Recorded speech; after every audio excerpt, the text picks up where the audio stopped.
sponsored program. Oh, and we are recording things, and you can watch it and be seen yourself, or at least see the show on YouTube, AARP New Hampshire's YouTube channel in a few days, which somebody will put in the chat, the connection for that. My name is Kathy Hoey, and I'm your host today, and I'm also a volunteer at AARP New Hampshire. And we are focusing today on the Creative Feast, which is on food and its impact on healthy living. Liz will be showing us how to cook simply delicious Chinese recipes, which I'm excited about. AARP has been promoting the health and well-being of older adults for over 60 years. And here in New Hampshire, we strive to bring you informative, innovative, and fun virtual events, like today's online cook-along demonstration, as a means of connection and inclusion. AARP has numerous free healthy living resources on its website, which is an understatement, to help us stay fit, eat healthy, and stay sharp. There is something there for everyone. My fellow volunteer Francis will be putting a link for that in the chat, aarp.org/healthy living. If you have any questions or comments during this session about AARP New Hampshire or the cooking demonstration, please put them in the chat and we will raise them with Liz when the time comes during the event. Chef Liz is of Hollis, New Hampshire, and she built her cooking career in various Boston catering and restaurant venues. She has a very large following of loyal students who enjoy her recipes and teaching styles, and she has a great website, which I'm sure she'll share with us. She has developed her online website, and she appears as a guest on New Hampshire's WMUR Cooks Corner. And her cooking demonstrations, recipes, and herb gardens have been featured in various publications, including Where Women Cook, New Hampshire Magazine, the Nashua Telegraph, and the Hippo Press, which is in New Hampshire. All of her programs focus on the premise that we are healthier when we cook at home. We hope you all enjoy today's program, and Liz, take it away. Great. Thank you so much for the lovely introduction. Welcome everybody to the program. I'm so delighted to have you here in my kitchen in Hollis, New Hampshire. We are going to be preparing simple Chinese recipes. Now, these recipes are from an amazing Chinese chef, and her website is on the recipes. I'm going to take you to the recipes so that you can refer to her website. It's the website's name is The Omnivore's Cookbook. So the link is there. I'll take you to the website, and then we'll get right into our cooking demonstration. And these recipes, I assure you, are very simple. And what I like about them is that while the flavors are different, they use a lot of the same ingredients. So you don't have to buy, multiple ingredients to get the same good flavor. The other thing I love about this is you are preparing this yourself. And so you have total control over the ingredients that are in the recipe. I love to go out for, different styles of cuisine. Last weekend, we went for sushi. It was a fabulous restaurant.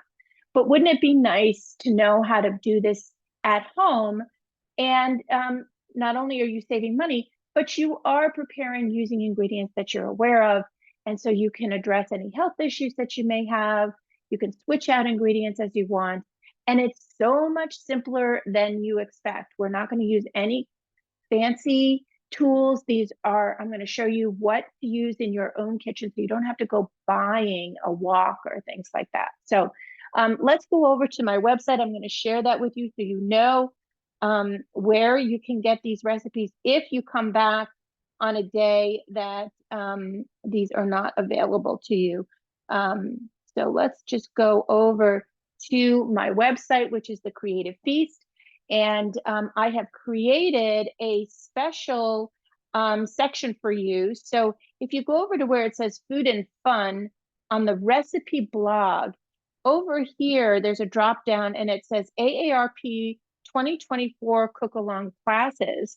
So click on that, and that's where you're going to find the recipes for all of our 2024 classes. I've even left up there for you the 2023 class listings and all of those recipes, so you can check those out.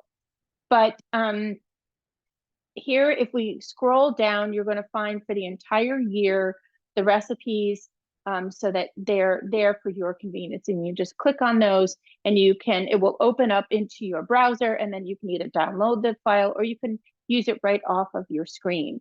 And again, I do include the link to the chef's original recipe on her website, so that can be very, very helpful. So let's just get back. I'm going to stop my share. Oh, and I am going to open with one little treat. So the last time we were together, we had to move the date earlier in April because my daughter was expecting our first grandchild. Well, guess what? We have a lovely, sweet baby boy. He is exactly a month old. And I am going to, just as a little treat, I'm going to share a quick picture of him with my husband, just so you can get a chance to see. And this is my husband, Ted, and our sweet little boy. So I just wanted to share that with you all. It was so nice to be here, excited and looking forward to his birth. So just wanted to close the loop on that.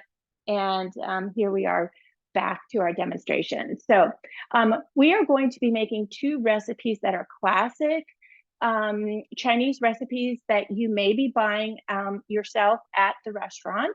So we're going to be making a beef and broccoli, which is one of my favorites. And I'm going to set this aside because we have some preparation to do. We're going to do the chicken recipe first. So I'm just going to set these ingredients aside so I don't get confused. There we go. There's my beef and broccoli ingredients. And what I've done here is I've put together my ingredients according to the different parts of the recipe. Now, the General Tso's chicken is very easy to do. It's just a matter of having everything set up before you go. So whenever you are preparing a quick cook recipe like a stir fry or other Chinese food, I always say definitely have your ingredients together in advance so that it makes it go very smoothly. Okay, so I have my chicken breast. We're going to get to those in just a second. I am going to, just for my own self, I'm going to open up my recipe just so I have it in front of me, and so that I don't make any mistakes. So the first thing we want to do for this recipe is we want to get our soft ingredients together. Now I'm just going to grab a couple of little bowls here so that I'll have the soft ingredients ready to go, and a little fork. And you want to have a little spatula because these recipes are going to be using cornstarch in them, and the cornstarch often settles down to the bottom. So for our first recipe, the General Tso's, we're going to go ahead and get that sauce put together. Now, you can use the recipe for the sauce calls for using chicken stock, and you can use chicken stock if you like. I personally didn't have any chicken stock that wasn't in the freezer, so I often will use just plain water, but you can use homemade or store-bought stock as you like. So that is 1/3 of a cup. And then we're going to start adding the ingredients. So we have a vinegar. Now this is called a Chin King vinegar. But if you don't have that, you can use a regular rice vinegar. So what is this vinegar? Basically, this vinegar is a dark vinegar, and it does have a little bit of sweetness to it, but it's a richer vinegar. So if you don't have this vinegar, and this is what I love about this particular chef, You can substitute it by using white vinegar, half white vinegar, so 1 tablespoon of white vinegar, and 1 tablespoon of balsamic vinegar. So it will give you that richer flavor. Now, I like to keep a regular brewed rice vinegar on hand, and this does not have any sugar added to it. Make sure if you are going to get yourself a rice vinegar that it's not sushi vinegar, which often has a little bit of sugar in it. So this is going to be their regular sugar-free rice vinegar. And also, I like to keep this on hand because it's got a milder flavor. So I often use it for salad dressings as well. Very, very handy to have around in the kitchen. And so here I have 1 tablespoon each because I did not have that special vinegar. Again, I wanted to show you, you can make substitutions. You don't have to get things that are generally out of your wheelhouse. And so this is the rice vinegar, 1 tablespoon mixed with 1 tablespoon of balsamic vinegar. So that gives me that richness and that rich color. And then we have 2 tablespoons of shoshing wine or dry sherry. So this is basically it's a Chinese rice wine, cooking wine. And you can buy this as a white or as a dark. I generally use the dark. It's just a little bit of a richer flavor. Where can you buy these things? Now, you may have a grocery store that has an extensive Asian section of ingredients. I prefer to buy my ingredients at an Asian food store because the price is significantly different in many instances. And you have the benefit of having the person who owns the store or works at the store helping you understand the ingredients that you're using. So don't hesitate to go to your local Asian market, go right up to the proprietor and just explain to them, you know, you're new at this. Here's your list of ingredients, and can they help you, you know, get your ingredients. But I do find that the price difference is often significant depending on the type of ingredient. Because of course they're buying it in much larger quantities and it's their specialty. So I always recommend that people do that. Then we have our light soy sauce and a dark soy sauce. Now, I happen to have a little bit of a dark soy sauce. Again, that is just going to be a richer, longer brewed soy sauce. So it's going to have a little bit more of a richer flavor to it. But I generally just go right ahead and you can either get a tamari or you can use regular soy sauce. And you can do that either low sodium if you prefer, or regular. I prefer regular. I like the fuller flavor. Now the tamari soy sauce is gluten-free, and that's a significant thing to know about the ingredients. So regular soy sauce has wheat in it and tamari does not. So if you have a wheat allergy or you're gluten-free, you want to go with your tamari. It tends to be a little bit milder in flavor, but because of the brewing, the soy sauce is brewed longer, for more days. But the tamari also is milder, and but the sodium is very similar. So unless you're buying low sodium, you're going to have similar sodium in the two of them. The big difference again to remember is if you are gluten-free or you're trying to cut down on your carbohydrates, you're not going to have wheat in the tamari. So that is one that you want to keep your eye on. We have a little bit of a leak. So I'm using the tamari here. And so we have 2 tablespoons of the soy sauce. Now, the other ingredients that I have is the Shoestring wine or dry sherry. So the wine is going to give this a little bit of a lift.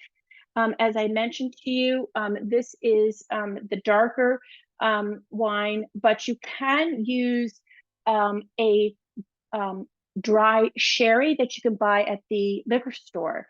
And I often keep a bottle of dry sherry because it's a great substitute for white wine in other styles of cuisine.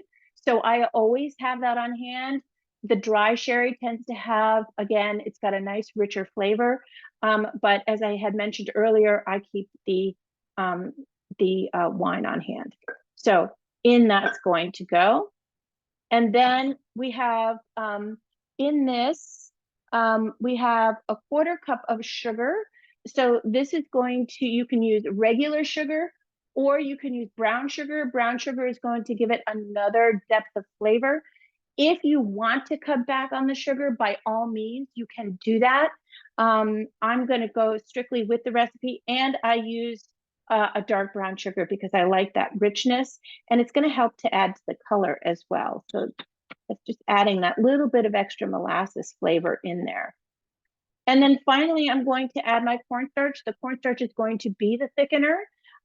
This sauce is going to just sit there. It doesn't have to sit for any period of time, but it's going to sit off to the side, and then we will add it once we're pretty much done with the dish. Now you're going to add in your cornstarch, and I like to take a little bit of a fork and break that up. Otherwise, the cornstarch will float on the top, and you don't want that to happen. Now, once this is mixed, as it's sitting here, the cornstarch is going to drop the bottom of your bowl, so you want to keep that off to the side and re-stir it, as I mentioned before it goes in. So I'm going to put this onto the stove just so I have it nearby with my little spatula. So we have that. Now it's time to go ahead and get our chicken prepared. And so I have about 1 pound of chicken breast. If you want to use chicken thighs, you can do that too. And we're basically going to cut these into 1-inch pieces. So I'm just going to cut this into a strip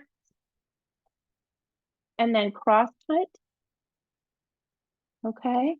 And then we're going to let these sit with some salt and some oil. So we're going to cut those into 1-inch pieces. Super easy, right? All we're going to do is cut those up. And then in just a minute, we're going to talk about our pans. I'm going to show you 2 different pans that I'm going to be using today. Again, you don't need to buy any fancy tools. So far, everything I've had here, I'm sure you have at home. Okay, so now we have our chicken. We're going to go ahead and add a tablespoon of our olive oil. Oh, that's 2 tablespoons. Let me just make sure that I have that. We've got about it. There we go. I'm going to add a little tablespoon of olive oil into our chicken.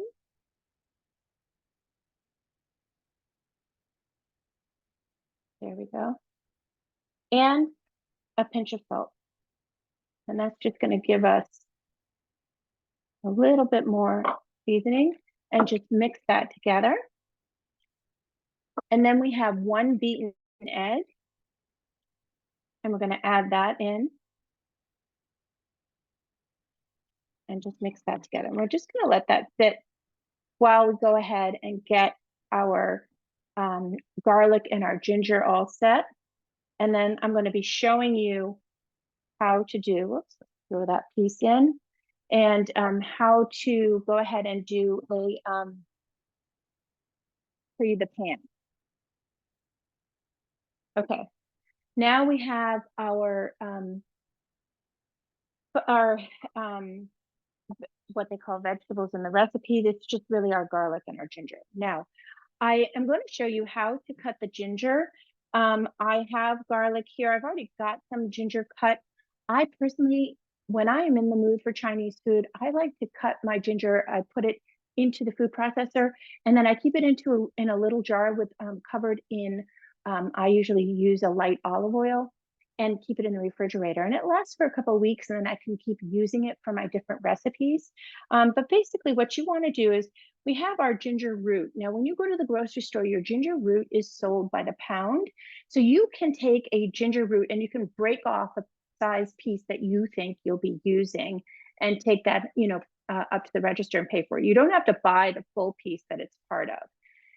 When you read Chinese recipe or Japanese recipe or an Asian recipe using ginger, unless they say ground ginger, you always want to use fresh. You're just never going to get the right flavor if you use ground ginger. So we want to use a fresh ginger. Now, oftentimes, I go to make a dish and I'm like, oh no, I have no ginger. But if I'm smart and I've bought a piece of ginger like this, I might break off a piece like this and I'll put it in a little Ziploc bag and put it right into my freezer. And then when I need one, I can pull it out of the freezer, let it thaw, and chop it up. Or you could pre-chop your ginger like this and put it into little ice cube trays and cover them with water, let them freeze, and put those into a little Ziploc bag. And then you'll have chopped ginger. So our ginger does, it's a little bit on the stringy side. So it is a little difficult to cut until you know how best to do that. So do know that the ginger grows and it has its striations go up and down the root. And so we are slicing, we want to make sure we slice in that direction. So rather than cutting across, I can see that the hairs of the ginger are coming out. So they're going to go up this way. Now you can also very easily remove the skin from your ginger. I'm going to get my spoon and basically you can just peel it off like that, very simply. Sometimes if the skin is very thin, I don't even bother to peel it off. If I can tell it's a fresh ginger. If it's on the woodier side, if it's an older ginger, if I go to the grocery store and that's all they have, you definitely want to peel that off. So I just want to show you how easy that is to peel that outer skin right off. Okay. Perfect. And then let me just take off a little bit of this in here because it can be a little bit on the slippery side. Now, I'm using the same board because I am going to be cooking these together. If I were doing several different recipes, I would keep one board separate for my meat and then the vegetables on the other. But these vegetables are going right into this dish. So I'm going to use the same board. Now we're going to go ahead and take our knife and we're going to slice as thinly as we can. Now, it's really important that your knife be nice and sharp, and that's going to make that much easier for you. Now, I'm going to slice it just a few slices so that I can create a flat surface, and then I can turn my ginger over. Now, let me do a little bit of I can zoom in on this so that you can really kind of get a closer look at what I'm doing here. And then I'm going to take this and again, continue to slice nice and thin. Okay, so now I have these nice thin slices, and then I start to stack them up a little bit. This is a really great method to be using. Now notice too, again, I'm doing it all in the same direction so that I'm going with that grain of the ginger, and then I don't have to, it's so much easier to cut. Otherwise you're fighting with that those fibers. It's kind of like slicing celery. You know how that celery can be very fibrous? It's the same idea. Okay, and I cut all of these lovely little matchsticks. This is a great way to practice your cutting skills. And then I've got all those little thin little matchsticks, and then I can just turn it to the side, cross, cut, and then I can go ahead and do some chopping. So really simple to do. And we want to get that nice and fine. We're going to use a couple of teaspoons of our ginger. You can also buy, I've seen in the freezer section, ginger that's already been chopped, almost like a ginger paste. You can do that if you prefer, if it saves you the time, and that's going to be okay, I'll make this recipe, but I don't want to chop the ginger. You can do that. Just look to make sure. Oftentimes there are preservatives and additives that they add to these ingredients that you want to check on and make sure that that's okay for you. Okay. And now I'm going to go ahead and I'm going to chop my garlic. And if there are any questions that I can answer while we're doing that, just let me know. Liz, we had one question. Yeah. About, so if you wanted to freeze your garlic, I mean, not your garlic, but freeze your ginger, you can peel it first and then chop it up and put it in the freezer? Yes, you could do both. I have done it where I've just, oh, I don't feel like doing it, but I'm gonna break off a couple of these pieces and I'm gonna pop them into the freezer so I have them in case of an emergency, a ginger emergency. So you can do that, or you can chop it up like I've done here, and then just store it in, put a little bit of water in that, and that can go right into the freezer. All right, so I'm just breaking up my garlic. And again, you can use already chopped garlic. Some grocery stores do carry it. If it matters to you, check where the origin is, where they're coming from. I always say, these convenience ingredients are really fun to have on hand. So what do I mean by that? Whole ingredients like ginger or garlic, or if you're going to buy some pre-chopped squash, for example, things like that. Just make sure a lot of, the manufacturer, whoops, I don't know why I just did that. Give me 1 second. It just took my device off for some reason. Hold on 1 second.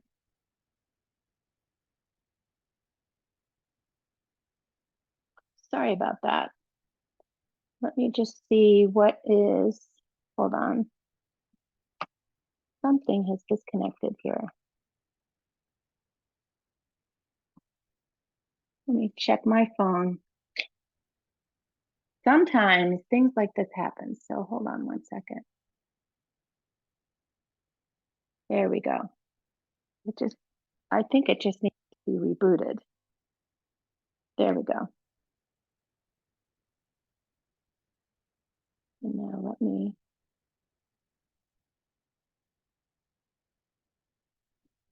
All right.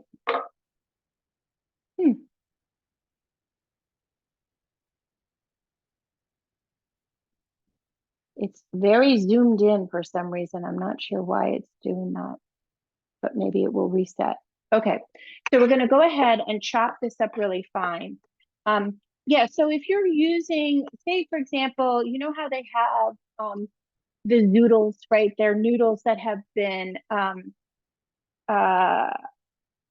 pre-done for you. Do check, because oftentimes they'll rinse them in some kind of a preservative that is not something that you want to be adding to your diet. So even though you're buying whole vegetables that have been pre-chopped for you, again, just make sure you check those ingredient lists on the package. You might be a little surprised to see some things showing up in there. Okay, so here is my garlic for this recipe. And let me just, the rotation on this is backwards. So let's see if we can get this. Isn't it funny how you work this out? Nope, there we go. There we go. Okay, now I have my ginger and my garlic, and I'm going to put them together because they're going to go into my pan at the same time. All right, and those are going to go over to the stove. All right. And then we have our oil that we're going to use to fry that in, and that's going to go over to the stove. And a little bit of fresh red pepper are all going to go over to the stove. We've got our chicken here with a little bit of salt, some oil, and our egg. In just a few minutes, I'm going to be adding to that our cornstarch, which is going to help to give it that crunchy finish. So let me just put this off to the side, and I want to talk to you a little bit about the pans that we're going to be using. Let me move this cutting board out of the way. We'll use this when we get back to our beef and broccoli. Okay. So I have two pans here that I want to show you. And I have for years been using, excuse me, my large saute pan. This is a 12-inch saute pan. So when you're making a recipe like this, which is going to take about a pound of meat, and we're going to use plenty of broccoli, you want to have a large cooking surface. So trying to cram that into a small pan, all it's going to do is steam the vegetable, but it's also going to steam the meat, and you're never going to get that crunchy finish to the meat. So that's why it's important that you use the largest saute pan you can, a nice heavy duty saute pan. This is a 12-inch. Now you may be pulling out of the basement an old wok, right? And they're shaped like this with a smaller bottom. They were sold years ago, and some, are very nice tools, but we don't have stoves that are prepared to handle the style of cooking in a wok. If you go into the kitchen of a Chinese food restaurant, you're going to see that if they are using a wok, the wok is actually sitting almost in a trough where the heat is coming up around the sides. So it's coming up high on the sides of the wok, which help it to cook more evenly.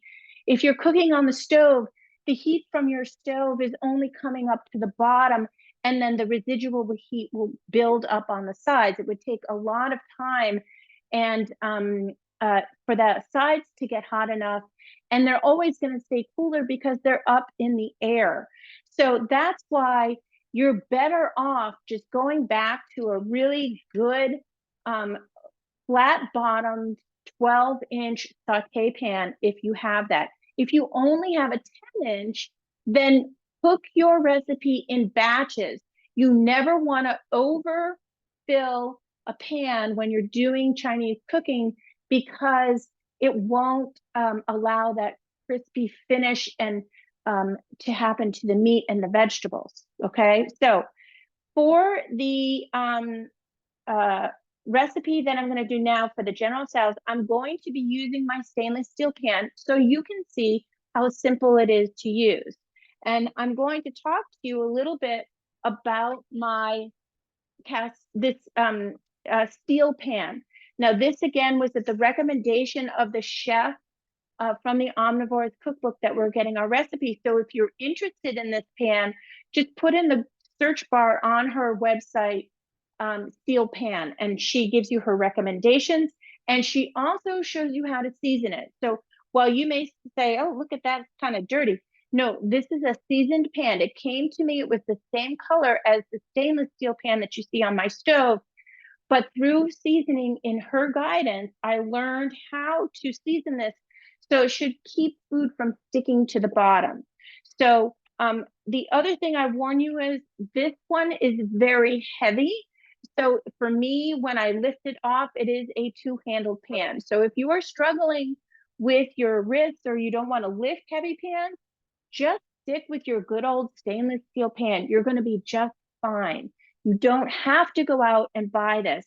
I do love this, and I use it for a lot of different things.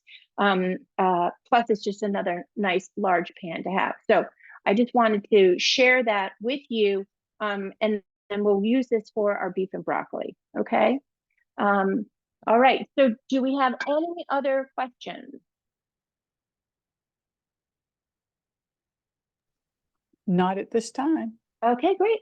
All right. So while I'm going to go ahead and turn the heat on to my pan, we're going to go to a nice high heat here. Okay, so we want to build the heat up on our saute pan because we want to brown our chicken and to cook it relatively fast. Okay, so we're going to get that to almost smoking. I'm going to add my oil in, and then we're going to add our chicken. Now here is our cornstarch. It's a half a cup of cornstarch in with our chicken with the egg. And we're going to go ahead and mix that up. And this is going to help. The cornstarch is what's going to make that crispy outer coating on our General Tso's chicken. You want to mix that well. It's kind of gooey and sticky. All right. And then we're going to add it to our pan. Want to make sure that we mix that up well so that everything is coated evenly. And there you go. Okay, really simple. Okay. And the best thing to do is to just get yourself one of those nice big boxes of cornstarch if you're going to be doing some Chinese food, because you're going to use it as the main thickener for most of your dishes. Okay, so we have our chicken. We're going to go over to the stove. Our pan is getting nice and hot. And as you can see, we have all of our other ingredients here.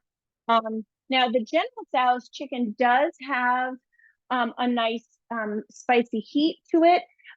So for that, you want to make sure you can use the red peppers that are recommended that you can buy at the grocery store. Or if you don't have those, you just want to use fresh red pepper, which is what I'm going to do. And then you can determine how much heat you like, just like you can at the restaurant. When you see that little pepper signal on the menu, you can decide how spicy you like your General Tso's chicken. Okay, so getting this nice and hot, I'm going to go ahead and add my oil to the pan. Got about 3 tablespoons of oil. Make sure I've got the right one.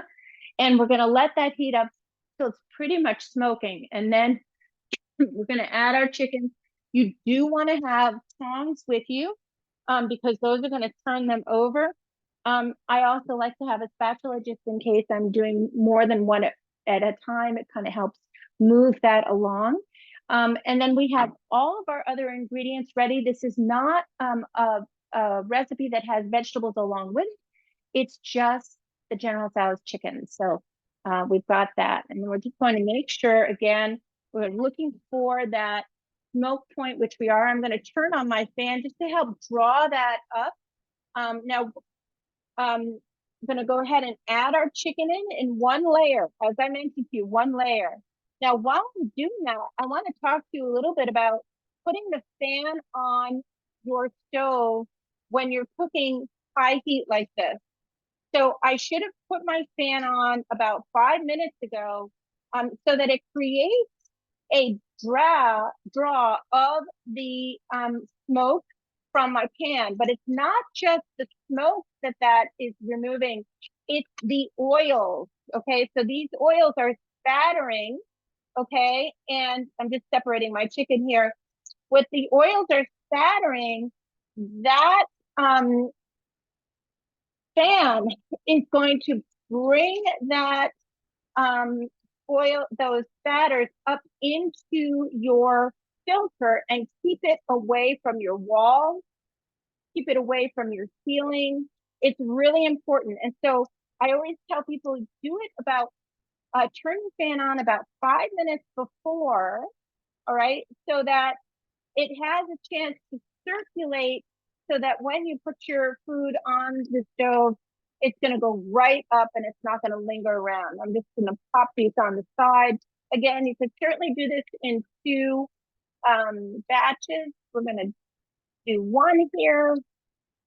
We still got space between that chicken, and we're going to let that cook up just like that. So should take a minute or so. All right. And then we're going to flip those over. Then when they come out, we've got our sauce ready. We're going to add a little bit more oil to the pan if we need to. And then we're going to cook up our garlic, our ginger, add in our little crushed red pepper and finish the sauce. And then toss our cooked chicken back in to just reheat. I'm going to have my platter ready because we're going to use this real pretty platter here for our chicken. All right.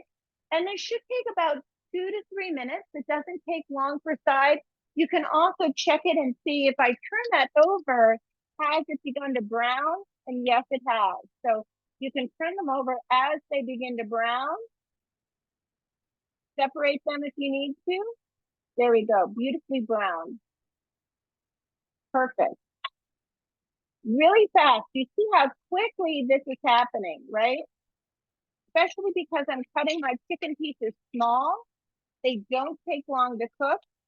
I still have my heat up nice and high because our whole goal here is to get this wonderful crispy finish on our pan. I'm going to lower that down just a smidge. And there we go. Now, if there are any questions, ladies, just let me know. Okay, Liz, we have a couple questions. The steel pan that you showed us and told us about, is it similar to cast iron? It is not exactly. Could you use a cast iron? Yes, you can. It especially a seasoned cast iron. The steel pan, the way it's designed, it has more of a slope side to it than a regular cast iron pan. So that's going to be the difference there. But it will perform similarly. So yeah. But again, if that's what you have, go ahead and use it. You just still want to make sure that you've got it nice and hot up to that that smoking point, and then you're going to add your chicken in.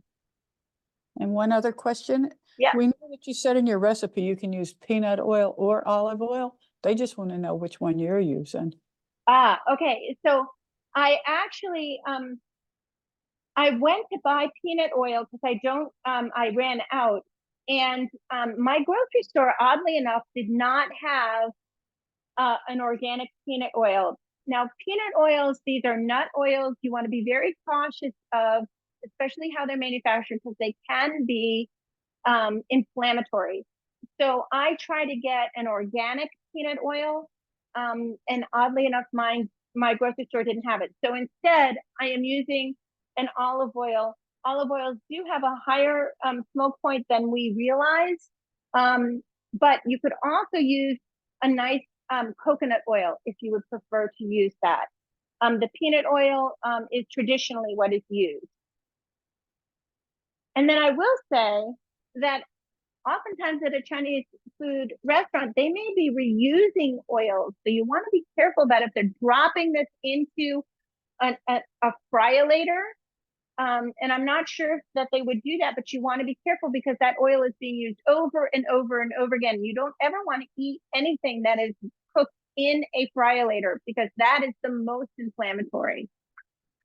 Okay, now this has browned up on both sides beautifully. They've cooked all the way through. All right. So now what we're going to do is we're just going to take this over to our pan and we're going to set our chicken in there for just a moment. Okay. And then we're going to go ahead and add a little bit more oil to our pan. And we're going to cook up our vegetables. So our garlic and our ginger. So just zip that around. Going to add my garlic and ginger to the pan. And this is going to be very fragrant. This only takes about 30 seconds or so. Doesn't take long at all. Okay, you can lower your heat down just a little. And if you have a nice spoon like this, where you can push things around and scrape from the bottom, that's always a nice thing to do. Okay, rather than using your tongs for everything. Okay, now we're going to go ahead and, as I mentioned, we're going to stir from the bottom, make sure we get that cornstarch cooked out, perfect. Add a little pinch of my crushed red pepper. Look at how quickly that thickens up, very fast. Okay, now we're gonna add our chicken back in. And then we're gonna toss that. Coat our chicken. Look at how gorgeous that is. That is beautiful. Looks just like it does at the Chinese restaurant. And let that cook out for a minute or two. Again, we're trying to cook out the cornstarch, which can have a very floury flavor to it. We're gonna cooking that out a little bit. And we've got our platter ready to put our chicken right back on. And then we're going to set this aside and we're going to serve everything at the end of class. So let's just take a look. Perfect. And there we go. So if I hadn't taken so much time to talk, that would have been done really fast. So there we have our General Tso's chicken. Beautifully done. And you might want to serve that. Let me just bring out a little treat that I have for you. Excuse me. You might want to serve that with a beautiful side of rice, which I cooked up last night. Of course, you would want to serve your rice hot. So I'm just going to keep this out here so that we can enjoy that. And I'm going to set this aside. You could certainly cover this up and get that ready for the next dish. If I were doing these dishes together, I would have, be doing, adding both of my meats into the pan at the very last minute. You saw how quickly it was with that sauce. And it was a real quick finish. So just something to keep in mind. All right, now I'm going to go ahead and turn off the fan just so we don't have all that noise. And we're going to go on to our beef and broccoli. Okay, so I'm just going to turn this pan over, or this cutting board over, and we're going to get started with our beef dish. All right, so pull out my ingredients. And we're going to go ahead with the same method that we did previously. Let me just bring up my beef and broccoli recipe so I have that in front of me. So we're going to go ahead and put our sauce ingredients together. So again, I'm going to be using water. Now, if you're using a chicken stock, it's often seasoned with salt and seasoning. So you may find that you need a little bit more salt in your recipe. That's fine. And then we have, for this, we have our, let's see, let's just make sure. Okay, we have our soy sauce. Let's see. Oh, our wine. This is our Saxo wine. Okay, so you could use, again, a dry sherry if you want. And then we have our 2 tablespoons of soy sauce. And there's 2 tablespoons of a regular soy sauce and 1 teaspoon of a dark soy sauce. Okay, you can use regular if you want. And if you're not using a dark soy sauce, you can add in a little bit of molasses actually to that. Molasses will help to give that rich dark soy sauce flavor. So all of that information is there if you'd like. We have 2 tablespoons of brown sugar. Okay, and that's that. And then we're going to add our cornstarch. So again, very similar ingredients, which makes this a really economical dinner to do, but different flavors. So we have a little bit more heat with that, with the General Tso's chicken. And by the way, if you don't have chicken, but you have beef and you want to make a General Tso's with beef or pork, you can do either one. Okay, so there is our cornstarch. And we're going to go ahead and set our sauce aside. And I always put it on the stove so it's all ready for when I'm going to cook. Now we're going to go ahead and cut our beef. So you can use different cuts of meat. You can certainly use a flank steak, which is going to be more on the expensive side. I prefer to use top round. It's less expensive. And because we are slicing this very thinly, it's actually just as flavorful, easy to use.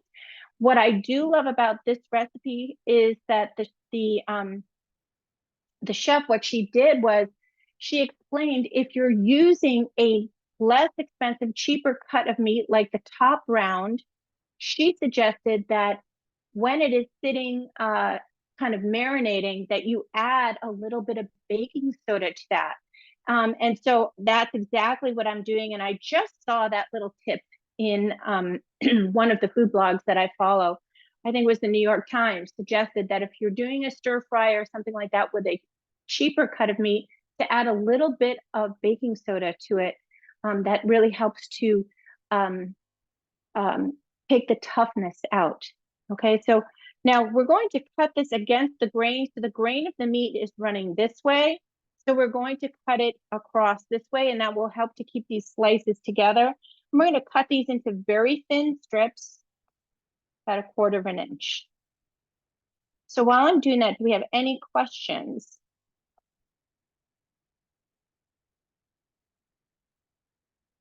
Sorry, I forgot to unmute myself. I did. There is. Yeah. So they said, are there any substitutes for wine or sherry like apple cider or vinegar?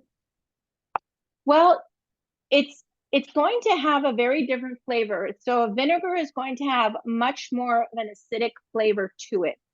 But do know that when you do cook with wine at these high heats, it will cook off the alcohol. Or if your question is because you don't often keep wine in your home, buy a small bottle of the wine that they're calling for, or a small bottle of sherry, and just keep it in the refrigerator.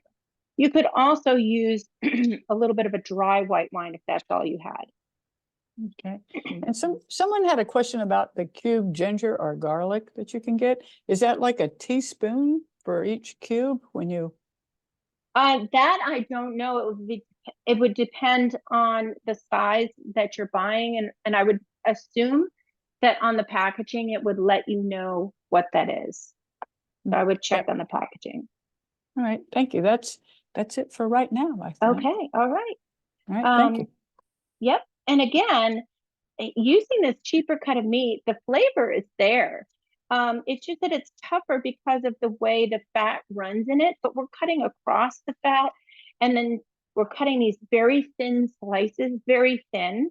And then on top of that, we're going to be using that baking soda trick that the chef mentions in her original recipe. So I love the idea that, you know, I'm not paying top dollar, but I'm getting the same result.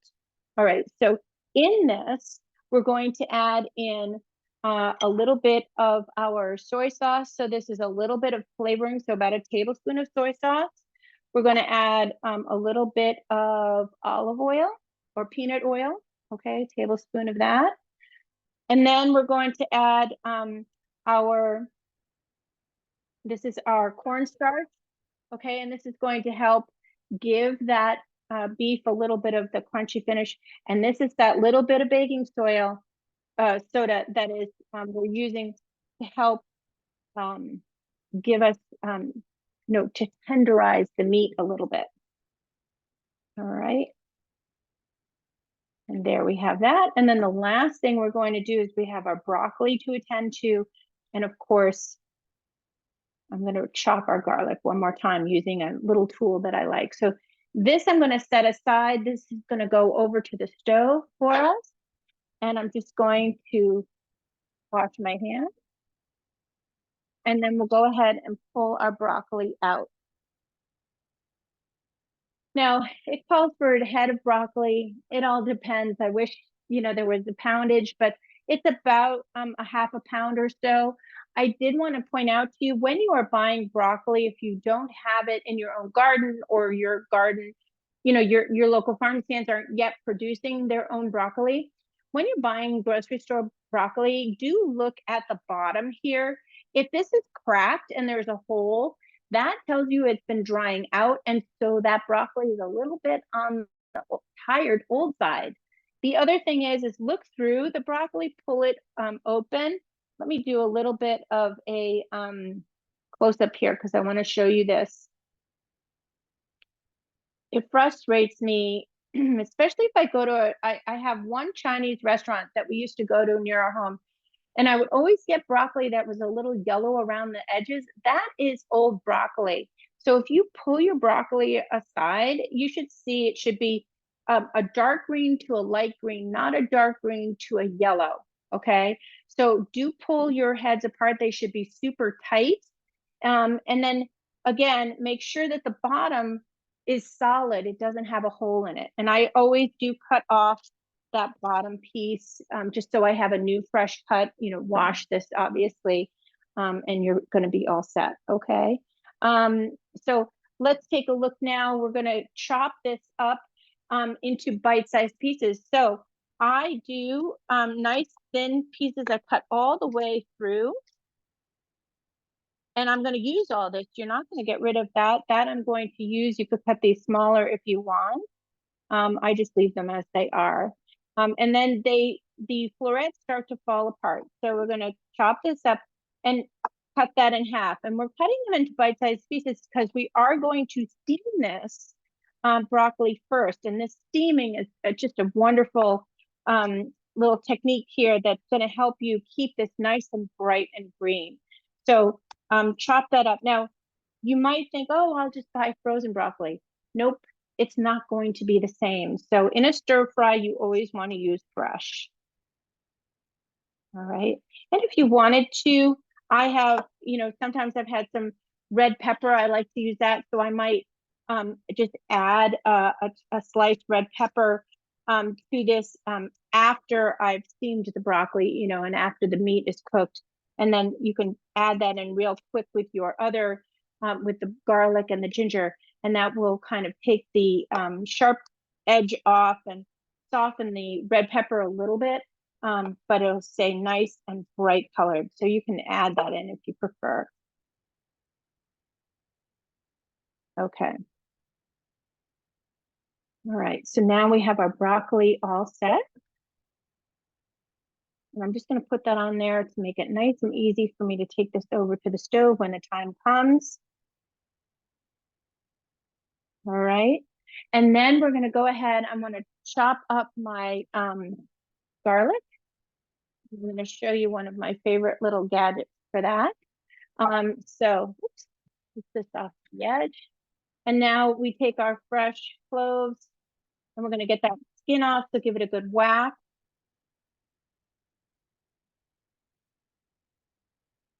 Take that right off. Now, I did want to share with you too, if for anybody who's in the New Hampshire area, Massachusetts, New Hampshire, my garden is going to be featured on the Garden Conservancy tours. They're called Open Gardens, and they're actually taking place all across the country. So if you are a gardener, go to the gardenconservancy.com and check your area for these open days. And it's a wonderful opportunity to see private gardens that you would not normally see on display. And there are different times of the summer. And you, what they'll do is they take a different area of your state, a different county, and they feature the gardens there. So on June 15th, here in Hollis, New Hampshire, my garden is going to be on tour. There's also going to be a garden down in Pepperell that'll be on tour, and I think one in Nashua. So that's what I've been really busy with and enjoying. And so this year, what made me think of it is I did plant my garlic in the fall, so I've got lots of garlic coming up, and it looks so beautiful in the garden. So if you're a gardener, be sure to plant your garden garlic in the fall. All right, so I just partly chop that up. Now, here is this is a garlic rocker, and I love this because this is going to help me get that nice minced garlic without doing all the chopping. So I always like to show this little tool. It's one of my favorites. And you take the back side of your knife and just scratch out the minced garlic. And from our previous recipe, I pre-chopped some ginger, so we've got that all set. We're going to add these two together and get these ready to take over to our stove. Okay, always use the back of your knife. Don't use the blade. That could really damage your knife. Add all of that garlic in here. That was about 4 big cloves of garlic. I never have enough garlic. And then we'll have a couple of teaspoons of ginger. Do we have any questions before we head over to the stove? Okay, so the only thing they have questions about is in the recipe, it says, see footnote 1, see footnote 2, see Ah. footnote 3. And so instead of me telling them what you meant, I thought it would be best if you told Yes. them what you meant. So this is again, this is the recipe from the Omnivores cookbook, and I apologize for that. The best thing I can suggest to you is, so if we look at footnote 1, it's the baking soda. So that is the trick about the baking soda, helping you with to tenderize the meat if you're using a cheaper cut of meat. Let me just turn on my pan while I'm talking about that, and that will give it a chance to heat up. So I've got a high heat under my steel pan.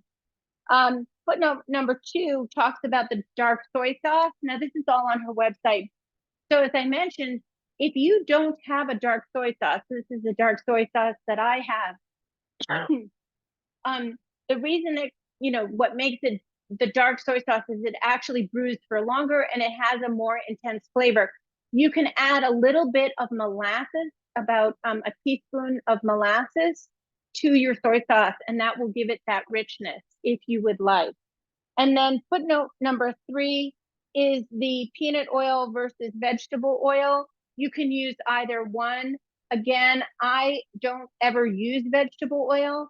I don't ever use canola oil. The only nut oil that I've been using is the peanut oil, because in here I use very little, and I try to buy organic when I'm doing that. But these notes are also on her website. So if you go up to the top of the recipe, I've got the link to the recipe so that you can see it right there. Okay, so I apologize for that confusion. All right.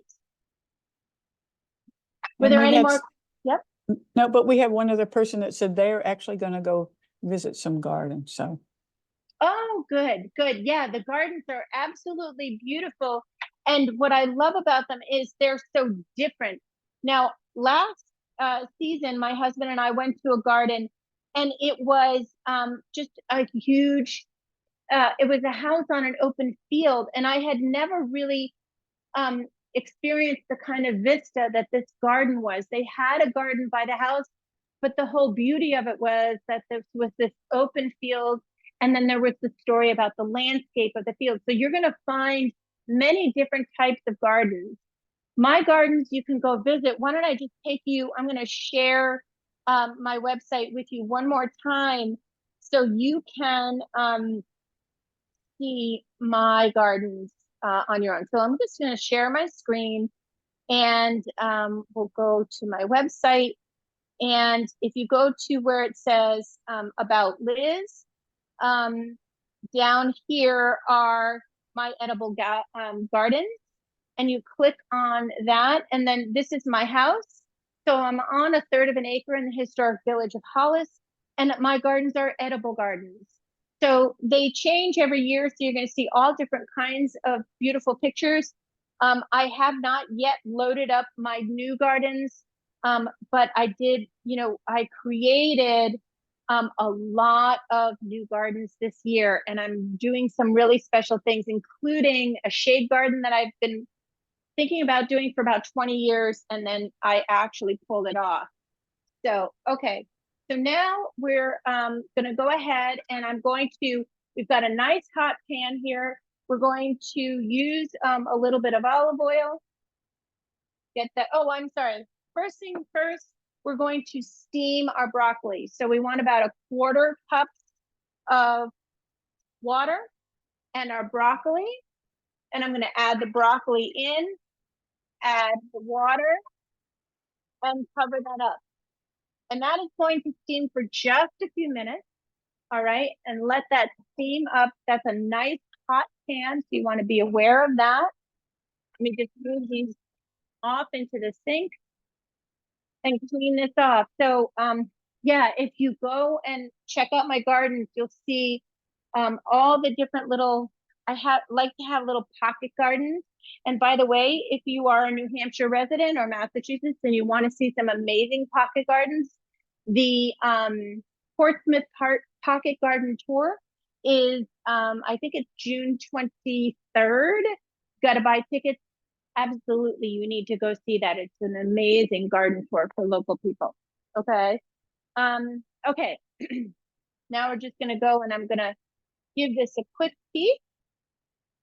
Okay, but a little bit more to steam to finish up, and then we're gonna go ahead and I'm gonna take the broccoli out, set it aside, and we're gonna go ahead and cook up our sirloin, and we'll be all set to go.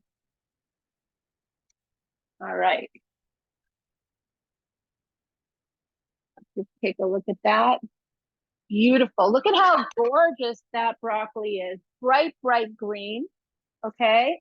And we're going to go ahead and off. Remember, this is a two-handed pan. It's very heavy. So I'm just going to take the last of this out. All right. And you just want to make sure it's nice and dry. And then we're going to put a little bit of our oil in there. You want to make sure it's dry because if you are not using a dry pan, the oil is going to spatter. So always make sure you're not adding water into this unless like we just did, we had to steam it.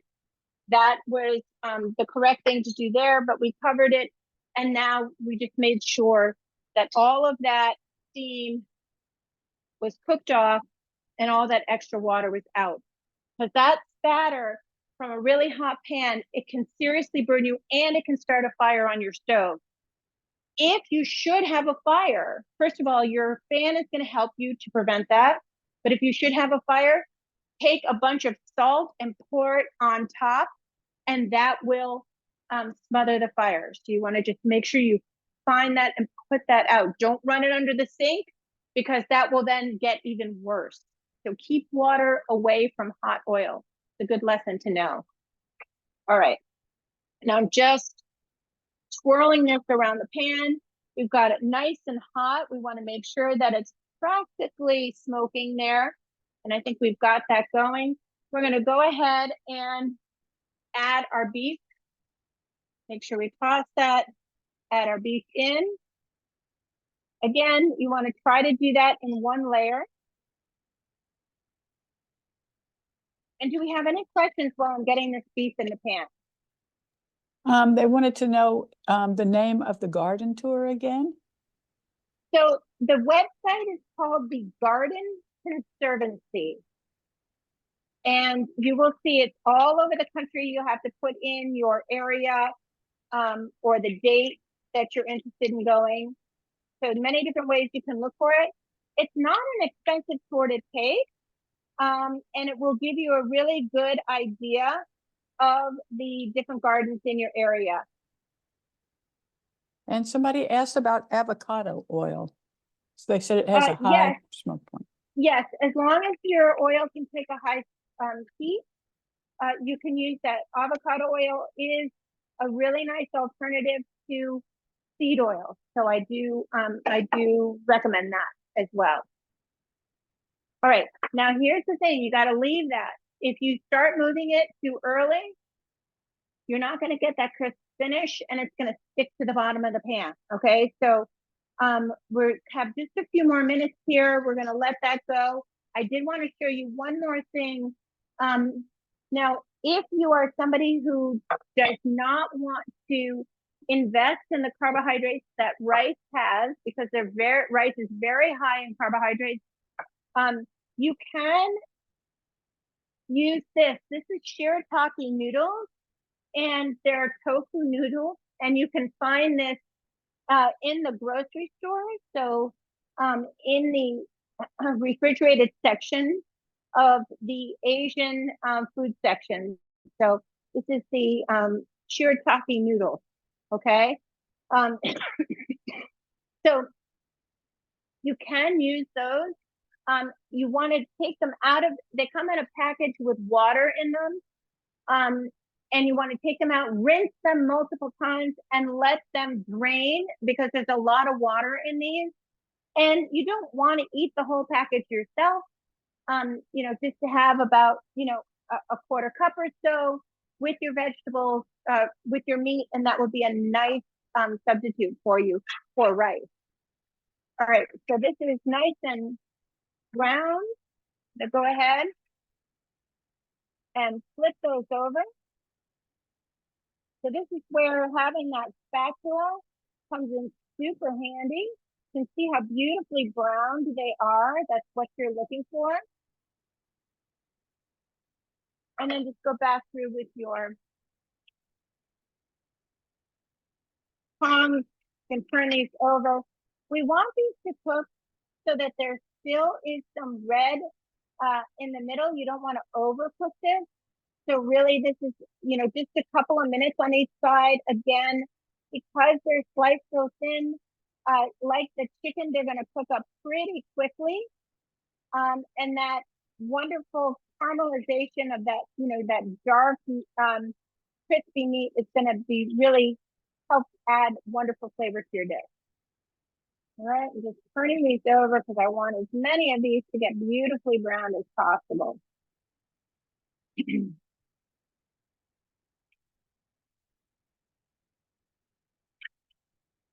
All right, I'm just gonna let that sit there.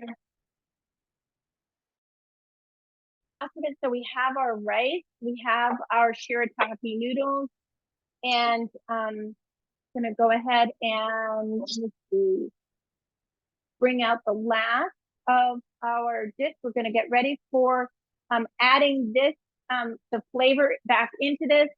So once this is brown on the other side, again, it should just take a minute or so. I'm going to then take this cooked beef and I'm just going to add it to my broccoli real quick. This is all going to go back in the pan. Okay. So we're going to add into our pan, add in our ginger and our garlic and let that cook up for about 30 seconds or so. You're going to smell the aromatics from that.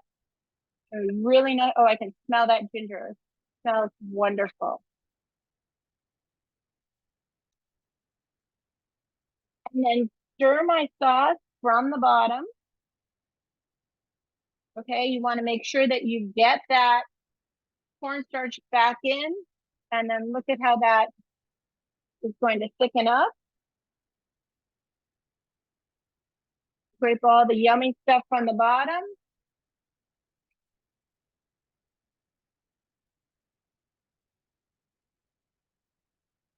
Beef and broccoli back in.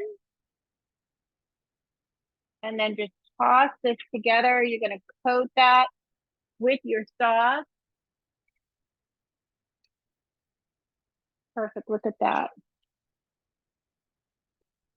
Oh, this is definitely going to be my lunch, that's for sure. Gorgeous. Look at that, and it smells amazing. Now, if you're somebody who likes a little spice, you can add a little bit of spice to that. If you want a little bit of the crushed red pepper, you can add that to it.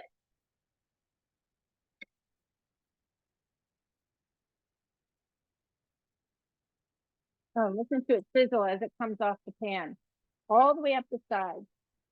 Get all of that sauce out. You don't want to leave anything behind. Perfect. There we go. Our two beautiful dishes. Going to add a little bit of our beautiful rice. Kind of clean this up a little bit. Maybe add some of our rice to our general salad. Separate that in the middle. Take that with our flowers, a few little herbs, and there we are. So there are two beautiful Chinese dishes, really super easy. And the nice thing is we did very similar seasonings. We did very similar techniques. And you're just going to get better at it each time. And now we have this amazing dinner ready to go. Or in my case, it's going to be the lunch. So do we have any questions before we say goodbye today? We do not. Everybody's saying it looks delicious and you've made them all hungry. Wonderful. Well, I hope you all enjoy this. And thank you to AARP for hosting the programs. Ladies, I want to thank you again.